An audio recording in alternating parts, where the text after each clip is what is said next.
اے پیغمبر، کافروں اور منافقوں سے جہاد کرو اور ان پر سختی کرو، اور ان کا ٹھکانہ دوزخ ہے اور وہ بری جگہ ہے۔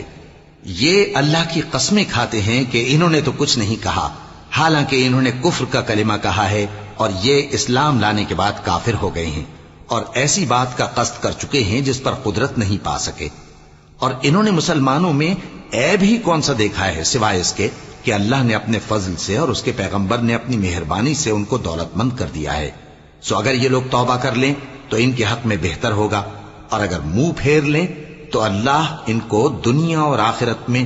دکھ دینے والا عذاب دے گا، اور زمین میں ان کا کوئی دوست اور مددگار نہ ہوگا۔ اور ان میں بعض ایسے ہیں جنہوں نے اللہ سے عہد کیا تھا کہ اگر وہ ہم کو اپنی مہربانی سے مال عطا فرمائے گا تو ہم ضرور خیرات کیا کریں گے اور نیکوکاروں میں ہو جائیں گے، لیکن جب اللہ نے ان کو اپنے فضل سے مال دیا تو اس میں بخل کرنے لگے اور اپنے عہد سے روگردانی کر کے پھر بیٹھے۔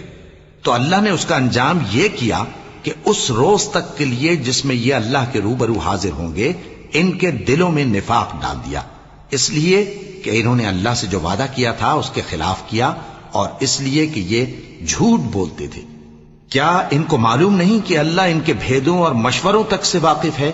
اور یہ کہ اللہ غیب کی باتیں جاننے والا ہے؟ جو مسلمان دل کھول کر خیرات کرتے ہیں اور جو بیچارے غریب صرف اتنا ہی کما سکتے ہیں جتنی مزدوری کرتے اور تھوڑی سی کمائی میں سے بھی خرچ کرتے ہیں، ان پر جو منافق تان کرتے اور ہنستے ہیں اللہ ان پر ہنستا ہے،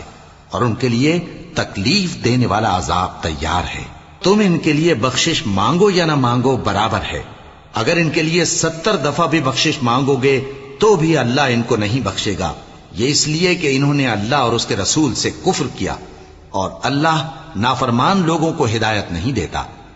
جو لوگ غزوہ تبوک میں پیچھے رہ گئے وہ اللہ کے پیغمبر کی مرضی کے برخلاف بیٹھ رہنے سے خوش ہوئے، اور اس بات کو ناپسند کیا کہ اللہ کی راہ میں اپنے مال اور جان سے جہاد کریں، اور دوسروں سے بھی کہنے لگے کہ گرمی میں مت نکلنا۔ ان سے کہہ دو کہ دوزخ کی آگ اس سے کہیں زیادہ گرم ہے، کاش یہ اس بات کو سمجھتے۔ یہ دنیا میں تھوڑا سا ہنس لیں اور آخرت میں ان کو ان کے اعمال کے بدلے جو یہ کرتے رہے ہیں بہت سا رونا ہوگا۔